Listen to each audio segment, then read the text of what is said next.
Au plus profond du folklore gallois, il y a une créature vraiment insaisissable. Un monstre qui change de forme, de repère et même d'ennemi d'une légende à l'autre. Son nom, Lafonc. Et son histoire, c'est un véritable casse-tête mythologique qu'on va essayer de résoudre ensemble. Voilà la question à 1 million. Lafonc, est-ce que c'est une seule et même créature avec plein de visages différents ou est-ce que c'est juste un nom qu'on a collé sur tout un tas de légendes locales? Pour le savoir, il va falloir enfiler notre casquette de détective des mythes et plonger dans les vieux récits. Alors attention, parce que c'est là que ça se corse sérieusement. Un coup, on nous parle d'un castor géant qui cause des inondations. La fois d'après, c'est un démon crocodile qui terrorise tout le monde. Et comme si ça ne suffisait pas, une autre histoire le transforme en monstre des cavernes. Comment une seule créature peut avoir autant d'identités? C'est vraiment le cœur du mystère. Bon, pour essayer de démêler tout ça, on va prendre chaque visage de Lafonc un par un.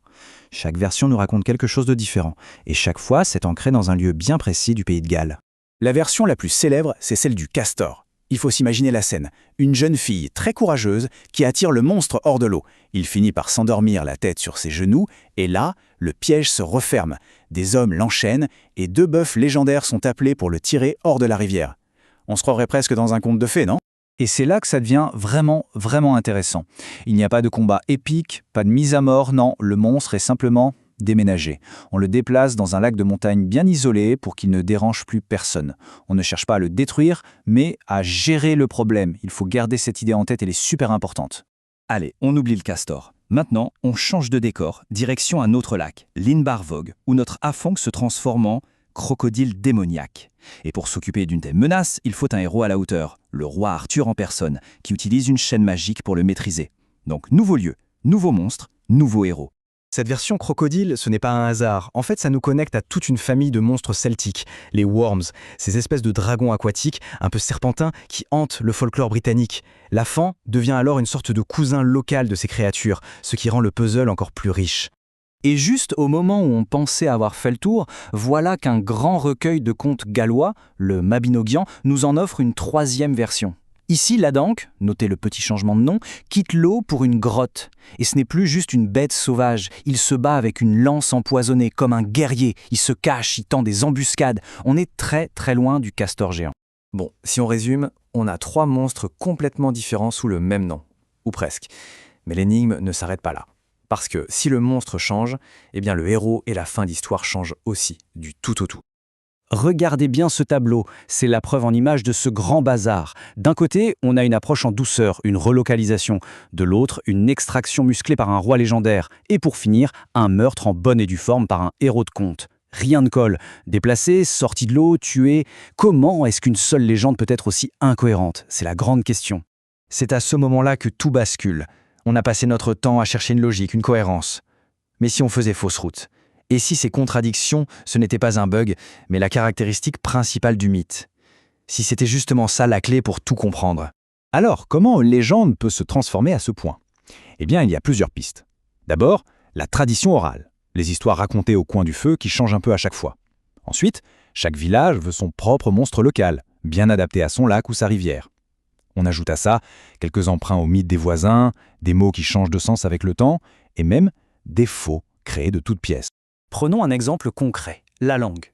Le mot « afins » vient sans doute de l'irlandais, où il désignait une sorte de créature aquatique. Mais en gallois, le même mot, « afint », voulait aussi dire « castor ».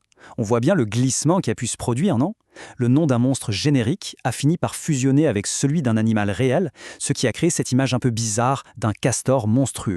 Et parfois, les mythes ne font pas qu'évoluer, ils sont carrément réécrits. Au XVIIIe siècle, un certain Iolo Morgonwag a un peu bidouillé la légende en y ajoutant un héros de son invention. C'est un faux, c'est sûr, mais ça nous montre un truc fascinant. Les légendes, ce n'est pas figé dans le marbre, c'est une matière vivante que les gens peuvent modeler.